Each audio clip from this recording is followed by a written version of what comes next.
Professionalism within the EMS industry is paramount. Our patients expect it. Everybody that we run with expects it. Our team members expect it.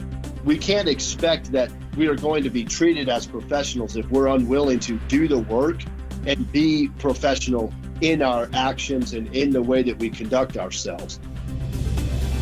Enchanted Sky Media.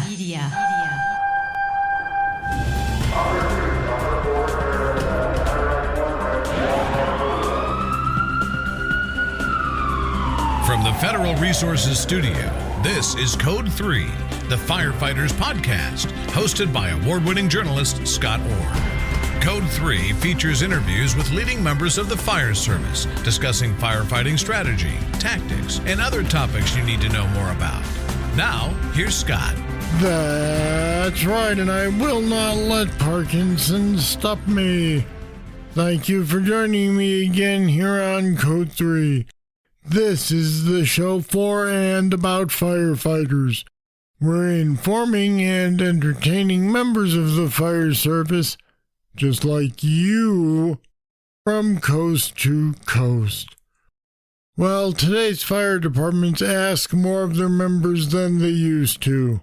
You're now required to be at least an EMT in most departments, and there are advantages to being a paramedic too. Today's show is about how to be a good paramedic. It's not just about emergency medicine. My guests today are twin brothers who wrote a book about what it takes to fit into a profession where there is no gray area. The book is Life and Death Matters, Professionalism and Decision-Making for the First Responder. The authors are Samuel and Christian Adams. They're firefighter paramedics in Colorado Springs. Together, they have over 20 years' experience in firefighting and emergency medicine. And Sam and Chris Adams join me now. Welcome to Code 3. Hi, Scott. Thanks for having us on the show. Hey, good to be here, Scott. Thank you for the opportunity to sit and chat about a few things. Most books on the subject of EMS are textbooks or something like that, but this one sure isn't. It's informal, isn't it, Sam? It is. It's kind of, we kind of wanted to create a piece of work that was not really clinical in nature and was able to be picked up by a reader pretty easily and kind of digest the information pretty quickly and have it be able to be applied pretty quick. Chris, my impression of this book is that it was intended for people considering the job, but who may not be a medic yet. True?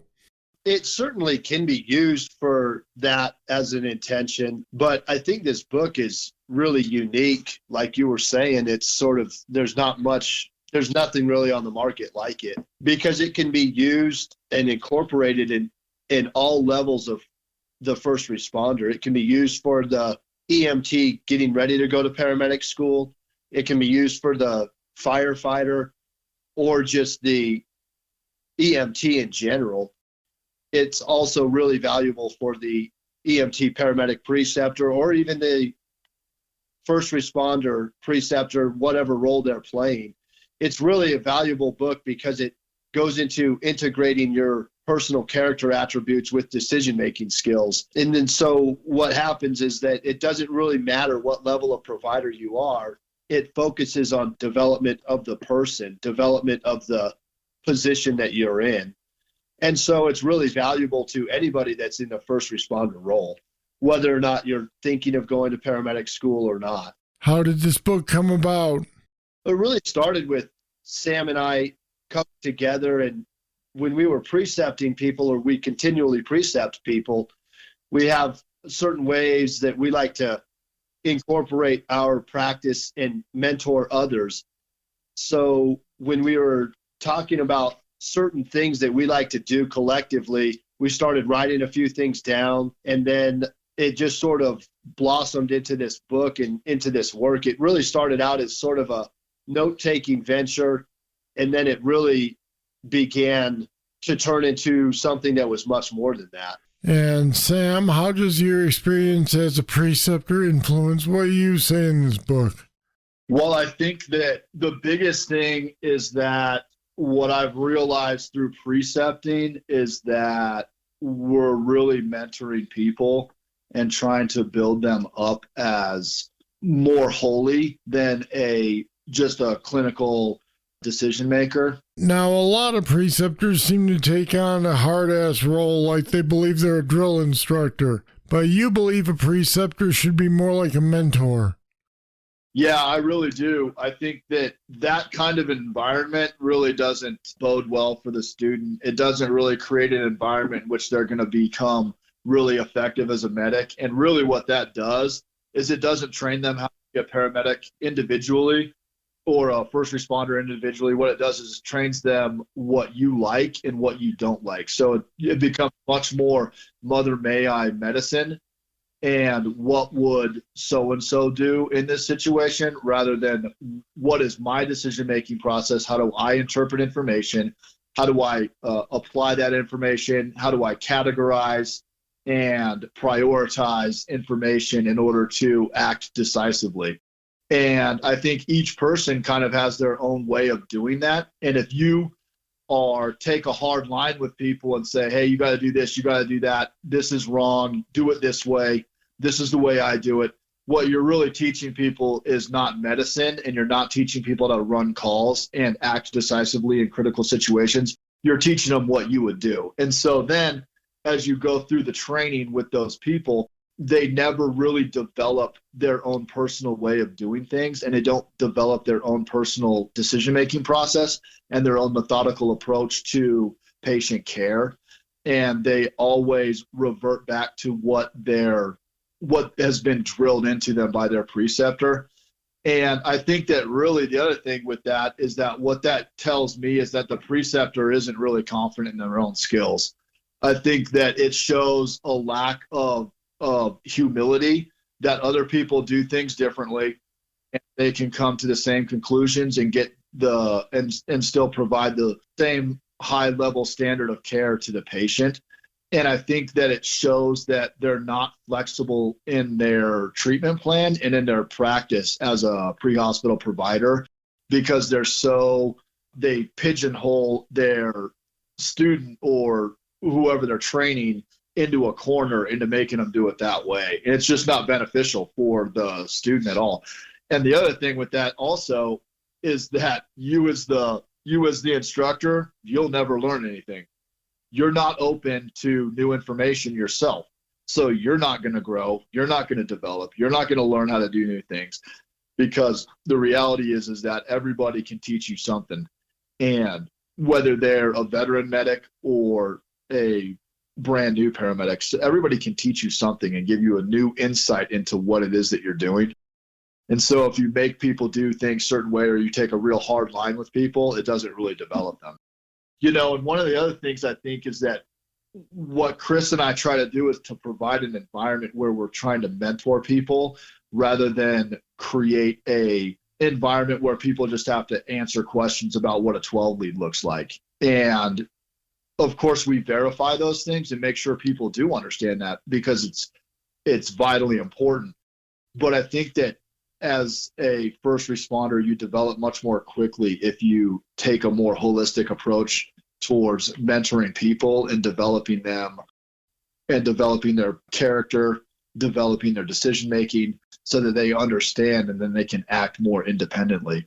And I think the whole goal to precepting is trying to get someone from, point A would be school and point B would be them working independently and on their own. And I think that if you take hard lines with people as a preceptor, what happens is that when that person actually does start to function by themselves, they're drowning. They'll find out that they're just going to be drowning because they haven't been taught how to make decisions. They haven't been taught a methodical approach to patient care, and they haven't been taught that they need to reinforce their personal character so that they can develop these concepts a little bit more easily and conscientiously. They need to conscientiously try to develop themselves. And like Chris and I talk about a lot is that what that does is it drives you to be a better clinician because you understand, hey, I need to read my cardiology so that I understand what these 12 leads look like. I understand what a left bundle branch block is. I understand what all my heart blocks are and what the treatment plans are and what the clinical indications are. It drives you to do that more effectively and with more purpose than if you're just going through the motions. So we kind of try to just mentor people. And so as a preceptor, it has really helped develop that within myself for sure. Chris, why did you guys decide to emphasize professionalism? Do you feel there's a lack of it in EMS? No, I don't think that there's necessarily a lack of it today, but I think that in the EMS world in general, there's this need to be thought of as a professional. And so I think the best way to do that is to begin with yourself, to begin conducting yourself like a professional. You see lots of things and you hear lots of things out there that are very unprofessional. And so professionalism within the EMS industry is paramount. Our patients expect it. Everybody that we run with expects it. Our team members expect it. So professionalism is something that begins with the person, and it begins with the individual provider. We can't expect that we are going to be treated as professionals if we're unwilling to do the work and be professional in our actions and in the way that we conduct ourselves. The thing that we talk about in Life and Death Matters, it begins with professionalism and the development of the individual provider and the character attributes that are embodied within that provider. And the first thing that we talk about is humility. And humility is extremely important when we speak about being a professional, because with the lack of humility, you're never going to reach the top. You're never going to reach the pinnacle of your practice because you never get to the point where you understand that there's always something else you can learn. There's always a different way to do things. There's always somebody else that can teach you things. And so if you don't have any humility, you walk around arrogantly thinking that you know all and see all, but you really don't. And so humility is extremely important to the professional. And it also, the funny thing about humility is that humility, once you've reached the top, once you've reached the pinnacle of your practice, it allows you to stay up on the top of your practice. It allows you to and forces you to be an ever vigilant provider, because what happens is once you become that great provider and you are on the top, it forces you to recognize that there's other things to learn, new medicine coming out, new evidence-based practices, and new procedures that are happening. And so if that humility forces you to learn those things and forces you to stay on top of your skills, stay on top of your knowledge, and that is the first mandate of a professional. And so we talk about professionalism in Life and Death Matters because it's extremely important to what we do in EMS and who we're providing care to. And then we go into the decision-making aspects of it, because first responders are decision makers. We have to understand that every call we go on and every time we go out the door, there's so many decisions that are being made and so many critical decisions that have to be taken into consideration that you have to develop a process by which you make decisions. You have to develop an approach towards patient care, an approach towards the scenes that you're running on. And if you're not methodical about that, you're going to be very confused about how it is that you make decisions. Or when you're approached with a difficult decision, you're going to have no way by which to make that decision because you're not going to have any confidence. And this is what is so unique about our book, Life and Death Matters, is that it's an integrated approach towards pre-hospital emergency medicine. We integrate the personal character attributes with the decision-making principles, and then those two things integrated with the medical knowledge creates such a well-rounded and successful first responder or paramedic that is invaluable. And there's really such a need for this book in the EMS community because it goes further than just the clinical practices. It talks about the professionalism and decision-making. So that was one of the big catalysts for us writing the book in the first place, was a kind of a need to address the professional attributes of a first responder, what it is that we embody, how it is we conduct ourselves, so that we can go out the door. And when you integrate those personal character attributes with your pre-hospital practice, you become extremely confident, because it drives you towards humility, drives you towards being a better responder, learning more medicine, learning more skills and better ways of doing things. So I think that's one of the biggest reasons why we decided to write this book. I'll be back with more right after this. Federal Resources is a mission-critical solutions provider with only one goal: to empower and prepare the first responder for any threat, at home or abroad, that they are called on to respond to. Your mission is to protect and defend. Our mission is to make sure you're equipped with the knowledge and training on response techniques to current threats. We'll make sure you know the latest innovations in technology to ensure mission success every time. You look out for everyone else. Let us look out for you. Learn more at federalresources.com.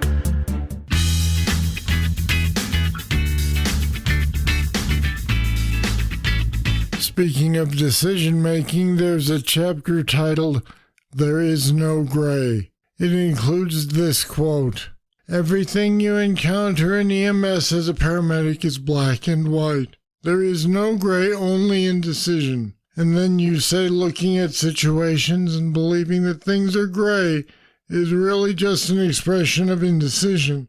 You just lack the decisiveness to act. That's a pretty strong statement. How did you come to that conclusion?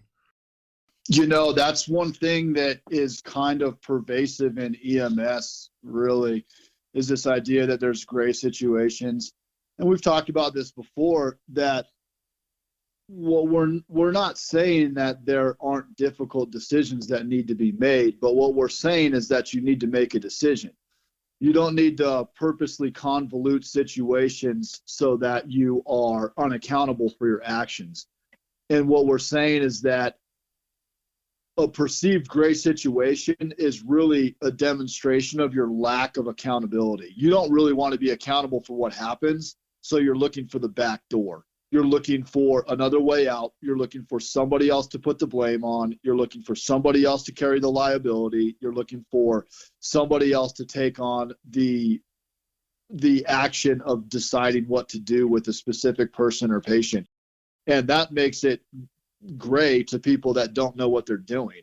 And so they lack the willingness and they lack the conviction to take accountability for their actions. And so they chalk it up to a gray situation and they say, oh, this is kind of a gray situation. I could go, I don't really know what to do.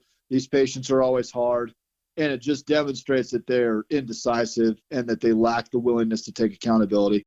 And there's a couple other factors in there also. They're also concerned about what their peers are going to say.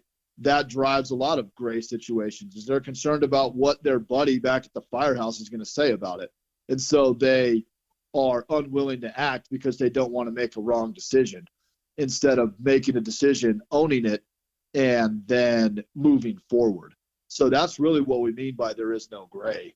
Because obviously in EMS and in the first responder world, there's critical decisions that have to be made all the time. And there's difficult decisions to make. And there's ones that you have to kind of think about and make sure that you're making a good decision. But at the end of the day, you have to act decisively and then own the decision that you're making, instead of chalking it up to a gray situation, walking in the front door and looking for the back door and looking for a way out. It's really not a good way to practice pre-hospital medicine, because you're never going to act confidently. You're going to be always worried about what the situation is that you're going into. And if you go into every situation with the preconceived notion that you are going to take responsibility for what happens, everything is going to turn out much easier for you and much better, and you're going to provide better patient care.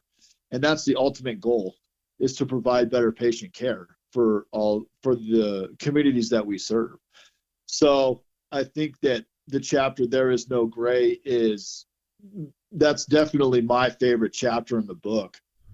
There's really a need for it. I know it's only a few pages long, but I think there's a real need to address that kind of mentality in EMS. And I agree, Scott. This is Chris, and I completely agree with Sam. One of the things that we talk about is your willingness to make a decision becomes easier when you understand that you will be accountable for that decision that you make. It kind of liberates the paramedic to make that decision. So once you understand that there really is no gray, there's only indecision, you understand that that is an integral part to your practice. And when you integrate that sort of philosophy and approach towards patient care with the other personal character attributes of humility, integrity, compassion, and accountability, those sorts of things, it drives you to become a better clinician because it forces you to, it becomes personal. Now, all of a sudden, the decisions that you make aren't gray. They're a reflection of your understanding of what's going on. They're a reflection of your understanding and willingness to take accountability. They're a reflection of the diligent study and preparation that you've personally invested in yourself. They're a reflection of the amount of time that you've put into developing your team. It's a reflection of a lot of different things. And so when you understand that there is no gray, there's only indecision, you integrate that with other aspects of the personal character development, then once it becomes personal, then the decisions are extremely important and everything that you do has purpose. And that's one of the things we talk about, is that one of the best quotes Sam has is that intention is decisiveness with purpose. And there's this understanding that we do things with intention. Everything we do is with intention. It's not gray. You're intently deciding to do something. You're purposefully acting. You're acting with purpose, and you're trying to accomplish something without there being this gray situation. There's intent behind everything that you do. And it all comes back to self-discipline and your personal preparation, which is why this book is so crucial to the first responder, because it gives them the tools for personal development. It gives them the tools to become a decision maker. So anyhow, there is no gray in a nutshell. All right, we'll leave it there, boys. The book is Life and Death Matters, Professionalism and Decision-Making for the First Responder. Sam and Chris Adams, thanks for being with me today on Code 3. Thanks a lot, Scott. We really appreciate it. Thanks, Scott. Thanks for the opportunity. It's really a great time. And we put some more information about how to get a hold of the Adams book on our website at code3podcast.com/professional. Check it out. Time again for the trivia question. If your trauma patient is complaining of pain in the LUQ and is showing signs of hypoperfusion, what might you suspect? I'll have the answer right after this. If you like Code 3, you'll love the Code 3 Bull Session. It's more discussion with our guests on any topic. Sometimes it's serious. Sometimes it's not so serious, but it's only available to patrons of Code 3. Find out what you've been missing. Go to code3podcast.com/support. Pledge just $10 a month to support Code 3, and you'll get immediate access to all the Bull Sessions in our library and future interviews as we post them. Become a patron today, support the show, and get access to the Code 3 Bull Sessions. Here's the trivia answer. If your trauma patient is complaining of pain in the LUQ and is showing signs of hypoperfusion, the patient may have a ruptured spleen. All right, that's it. That's all for this edition of Code 3. If you have comments, just email me, scott@code3podcast.com. Thank you for listening. I'll be back next time with more. Hope you'll join me. I'm Scott Orr, and until then, stay safe. Code 3 is made possible through the generous support of federal resources. Visit them at federalresources.com. This show is a production of Enchanted Sky Media. To contact us, get more information on today's show, or to subscribe to the podcast, go to code3podcast.com.